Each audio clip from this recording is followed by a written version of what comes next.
Hey, what's up, guys? This is Mike Stead. I'm here hanging out with Rob from Front Row Live.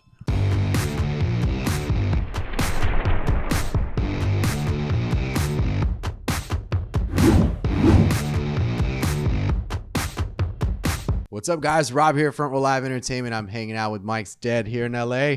What's up, dude? It's good to be talking about this EP. Congratulations with the release of it. And, you know, I want to dive in and talk about like that creative process of the EP, just because, you know, every single project has a different way of how it's created, how it started. Mm-hmm. With Rebirth, how did this kind of kickstart for you? Like, was there a particular lyric or a melody that you kind of had in mind and that kind of started that process for Rebirth? Not necessarily. The EP actually follows the previous EP, at least from the title perspective. We put out the Revenge EP back in 2021. Yeah. And then we kind of, in my brain, I was like, it'd be great to continue the story of like what follows that. Yeah. You know, like, and especially sonically where I'm at right now, I think I'm more so coming into my own. And so there's been a little bit of a sonic brand change. Mm-hmm. And with that, it's like this kind of resurgence or rebirth kind of concept that we were like, this makes sense for the type of music on the project. Because all these singles, all the singles and all the work that's within that is just a grade above everything else. Yeah. And speaking of that rebirth, like I do notice that you're leaning more into that metal kind of sound style. Your voice, your vocal tone is even like harder now on this music. How has that kind of impacted the writing process of the EP? Like, do you feel that it goes hand in hand, or do you feel that anything changed? Some of the songs on the project are a little bit older, actually. Like some I wrote back in like 2020. Wow. And they just kind of, you kind of have to massage a little bit and make some small tweaks and changes over time. Whereas some of them, like Bite Down and Grip, we wrote a few months ago. I think you can see that change a little bit more now with things that I'm writing currently. Yeah. Because in the last few years, I've been writing so much music and then kind of narrowing down what we want to keep or what we want to put out and release. So in that time frame, I think I've figured out more so presentation. Mm-hmm. So like vocal presentation or the production of how we kind of want things to sound. Yeah. The more times you try and fail, you're more likely to figure out exactly what you're trying to do. Right. And that's more so kind of what's happened over time. Now, you mentioned that some of these songs have been written a while ago, 2020, and you're still constantly writing all the time. So even though you're constantly writing new material all the time, what is it about these songs that you still felt they were still relevant to this EP, but also relevant to the times? They apply to like current situations and also where I'm at mentally too, I think is always a good benchmark of understanding like what type of music we want to release, right? And when you're doing a project, I think it's really important to manage like cohesiveness and looking at everything and being like, does this flow correctly? Can I play this from 1 to 6 and go, that was great, everything flowed, everything was easy. Yeah. So there's certain songs that are on there that, like I said, I produced Puppets and Welcome to Hell back in 2020. Yeah. But if they're still current enough, and that's the biggest teller too, is like if you write a song and 5 years goes by and you're like, yeah, this is still really good. That's even better because you're like, cool, this can withstand, withstand time. And I think a lot of music that comes out now is like, it's pleasing for the very current situation, but within 2 years, it's just another random single from a random band. Right. And it's better to just sit there and be like, yeah, actually this one has done the time test. Right.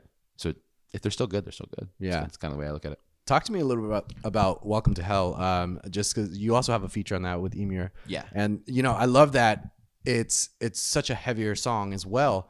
Talk to me about how different it was for you to like record those vocals during that process. Welcome to Hell, I'm trying to arrive at what I want to say specifically. Yeah. What we really ramped up, it wasn't necessarily the vocals. I guess from the public perspective, the more screaming I do is more like, oh wow, he's getting harder. I have tracks of just me screaming that no one's ever heard except my team. So doing a few screams isn't that heavy to me. I'm like, this is fine. It's just another day. Like I scream once or twice on like almost every song anyway. So it's just like, that's normal. But I really think what changed Welcome to Hell was the production. Originally, when we played that song out at Aftershock, Welcome to Rockville, Louder Than Life back in like 2021. and it had like more of a like rocktronic drop on that chorus. It was like huge 808s and like a big lead and all this stuff. And we were kind of sitting there. We're like, this is cool, but it's not exactly what it needs to be. Yeah. And so then once my friend Jonathan and I, we kind of sat down and we're just like, dude, we got to make this heavy as and literally just it was like 175 BPM double drop D drum and bass. And we were like, all right, this is nonsense. Yeah. But it's like the drop is great. Playing it live is awesome. It always is like it flows really well and translates. But once we kind of made all that shift, we were like, all right, we need someone that can also bring this type of energy. Right. It can't just be a random frontman or a random singer of a random band. Right. So my manager works with Sharptone Records, or not works with, but like is friends with the guy who owns the label and runs it, and also manages Amir. Yeah. And so we hit up him, Sean, and basically like, yo, like, would Frankie want to get on this? Yeah. And it kind of just organically happened, and it worked. I liked having Frankie on it because that dude is one of the gnarliest screamers in the game. So when he sent the files over, he did like entire takes of the entire verse screaming the entire time, and I was like, okay, I gotta go in and like no, this part sounds good here, and like kind of like Tetris it in, because he like would do a whole take of like normal vocals on an entire take of screaming, and I'm like, all right, so we kind of pieced it together, which was great, because then I was like, cool, I know more so what I can work with here, and it just ended up being really cool. That's the only feature we have on the project, which is kind of interesting because I like features. But it's good. You get to showcase yourself even more, which you know, obviously it's a good thing. When we talk about Bite Down, which is like the current single, how different was this writing process for you? Like, was this one of those songs that you actively came into the studio knowing this is what you were writing, or was it something that kind of just let itself kind of release itself? I'm a producer first. Yeah. I write and produce everything myself. So that being said, the production kind of just flows.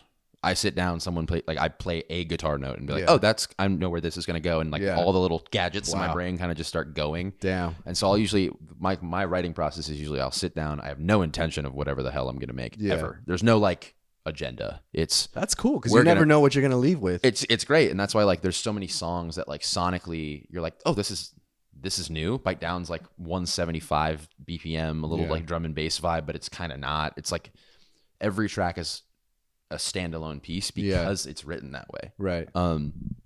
So with Bite Down, that was actually an entirely different scenario. Before I signed with Hopeless, I more so kind of did all my sessions by myself. I would occasionally work with other producers, like do a little co-write kind of thing. Yeah. But it was more so just me. And once we signed, it was my A&R, Eric, was like, hey, we should start, branching out a little bit. Yeah. Like, we love what you're doing, but we want to amplify it. So I actually... I co-produced that with my buddy Matthias and his roommate Carrie, and we kind of co-wrote the pre-chorus and the chorus. And so that was a new situation for me of like, hey, we're gonna 3-way produce and write this. And then I like went home and wrote the verses and like kind of gave that my own take, which even the delivery of those verses are, in my opinion, some of the strongest, like coolest verses that I've done in a long time. So that was more of a unique process. I actually just came from a session with them. We were writing something new. Nice. And I think that one and Grip are like two of the more modern on the project that are more a newer, fresher type of thing that I co-wrote and co-produced with other people. Yeah. When it comes to the vocals, going back to that same question, did you actively try and hit these kind of ranges that you were doing with this track, or you just let it kind of flow, whatever? I don't think about anything. You just let, it's head's very empty, it really brother, sounds like you. There's no stress when you're just creating. You're just, I'm the happiest human alive when I'm making music. Other than that, like that's why I'm very creatively focused on production. I have endless music. That's awesome. So many That's songs, so good to say. So many ideas. I mean, it's great until you have a lot of things to finish. That's true. Or a lot of options to choose from. When they're like, oh, these are all really good, but we need 6. So I think that vocally, I don't plan anything. I kind of just like the way my like literal writing process is I sit down, I'll start producing usually, and by then I've probably worked on the song for like 3 to 4 hours. I've gotten the structure, the arrangement, the major riffs, the majority of the production done. And because I've heard it so many times, I usually start to get some type of top line melody. So a normal session for me looks like a full production build out and then usually getting the chorus. And then by then I'm burnt. It's like 5 hours. So there's absolutely no lyrics like before you even like almost finalize the track. No. I mean, pretty much once I get the chorus, you kind of know what the meat and potatoes of the song is about. Yeah. So it's like, all right, cool. We know where this is going to, this is the realm that we're going to talk about. And then, then that allows me to write better cohesive verses. Yeah. That then tie into. I feel like you just got the whole math down. Like I do. I am like robotic with this at this point, but it's still very creative and different and weird. I mean, like the song we were working on today was just like a noise track, like just a very strange Prodigy vibe song. And it was like, I never know, and nor do I care. Yeah. Because it's kind of the whole point. It's just write and create. Yeah. And see where you go. The fact that we're getting a different taste with your vocals, has it been challenging to record these vocals? Like trying to figure out that tone? No, not at all. I think what changes obviously with the vocal tone is the key of the song. Mm-hmm. So traditionally, like for Bite Down, most guitars, your maybe lowest you're gonna really go to is like drop C. Yeah, and that works really well. Like drop C, drop D, normal stuff works really well with me singing. Mm-hmm. With Bite Down, it's in drop.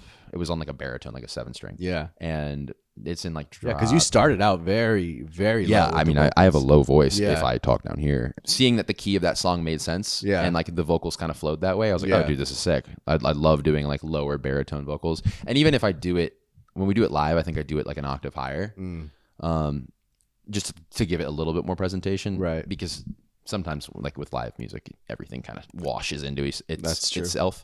Gotta change it up. No, Bite Down was very easy. It's very tough to do live because it's just fast. Yeah. Well, I feel like just the lower you go, the harder it is to kind of control that. That note. It is, especially for me. Like I love to run around on stage, so it's very hard for me to sit still and focus and be like, all right, this is what I'm gonna say. But no, I mean, I think dynamically throughout the entire project, there's a lot of different vocals. Yeah. Grip being like the more like radio-esque, chorusy, singy one, and Puppets being straight down the middle, industrial. Creep, dude, Creep is the entire track is written in triplets, like all the production, minus the vocals, but like all the production is all weird, creepy vampire triplet vibe. And I remember when I was making it, because I love synthesizers, I'm a synth nerd. Yeah. And I was just sitting there like Count Dracula, just getting really into it because the pocket of the triplets is so uncomfy. Yeah, this was created during Halloween. Like that's what dude, that's a normal day for me. And so it's all kind of dynamically different, but it all kind of makes sense, especially with the new kind of sonic branding of kind of growing into this sound, and then obviously continuing to amplify that post this release and then on to the next ones. Now that this EP's out, you have a couple of release shows that seem very special. You're teaming up on these release shows. Talk to me a little bit about this and how did this kind of collaboration happen with Louder Than Life?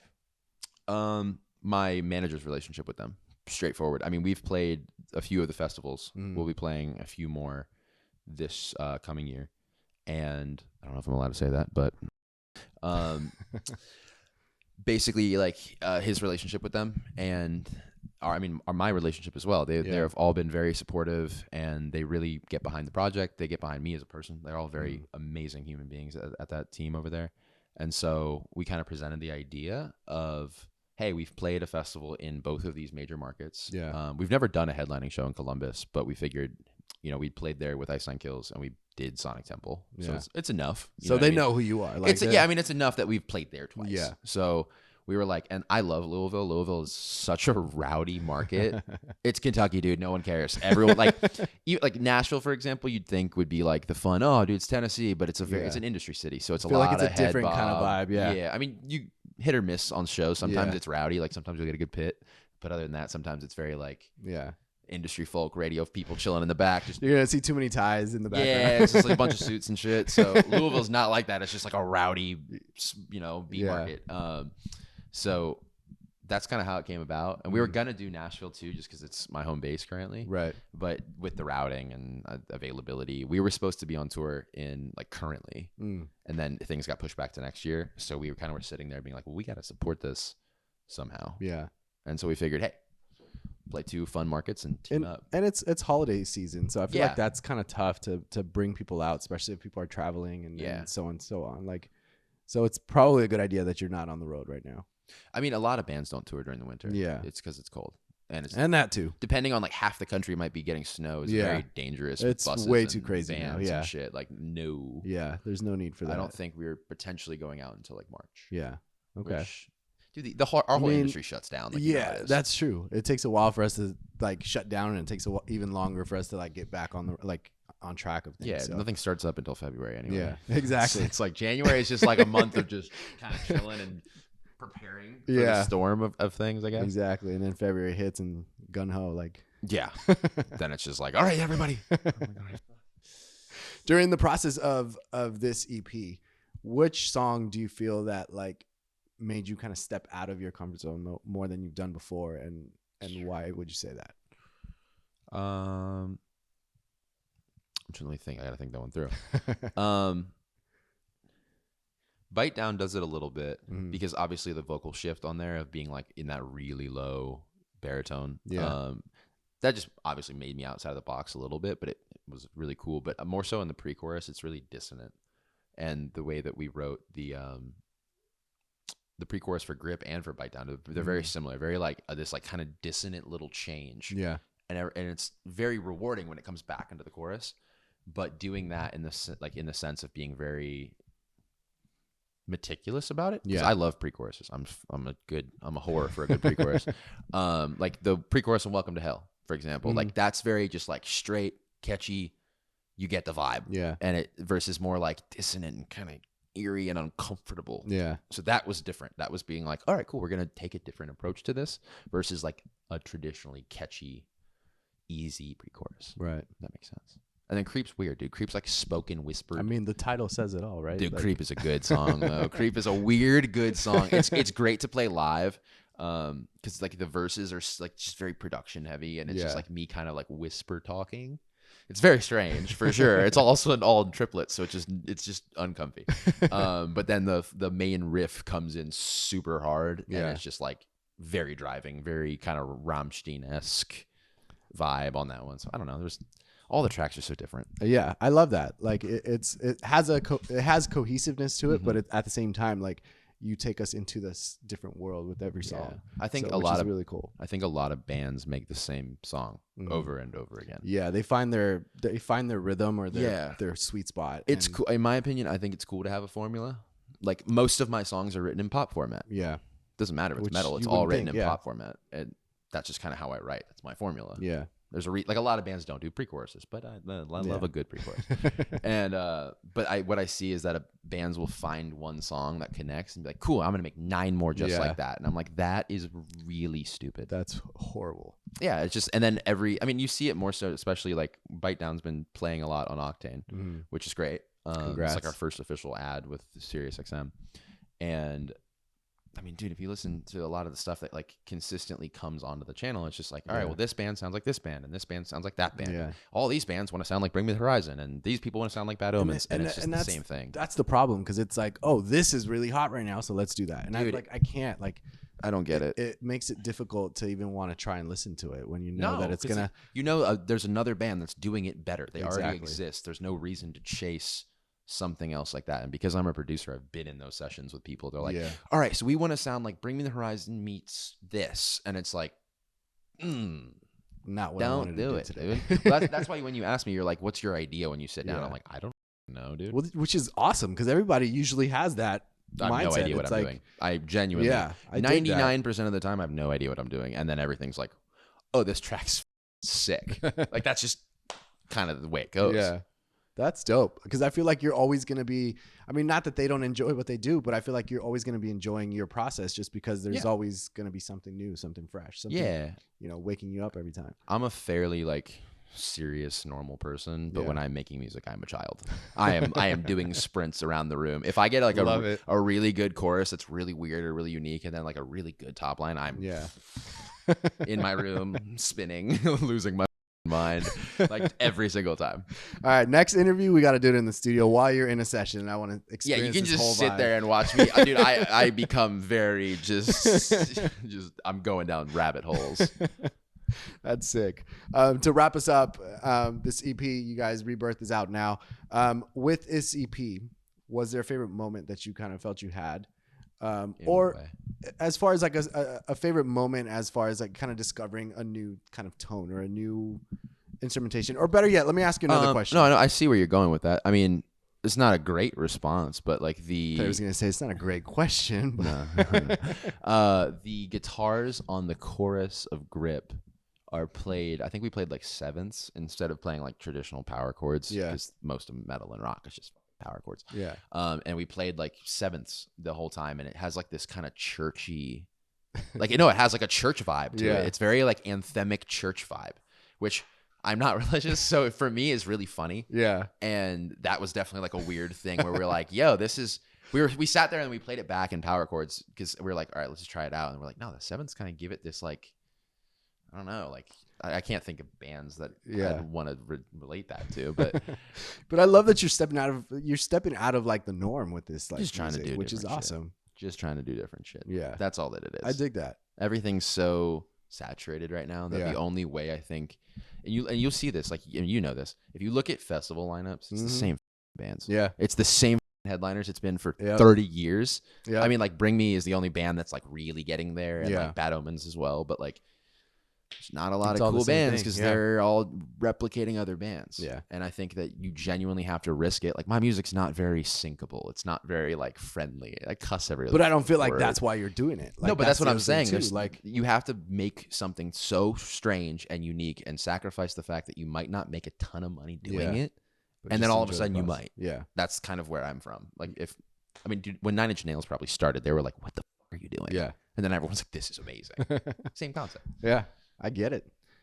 Well, don't stop doing what you're doing. Appreciate you. I dig that. And thank you so much for taking the time to hang out with me. I'm glad that you were here in LA. Favorite place ever. And and you guys be sure to check out Mike's Dead. New EP Rebirth is out now, and catch him hopefully on tour for 2024. Oh, lots of tours. Maybe a few tours. shows. And thanks for watching our Front Row Live. See you guys.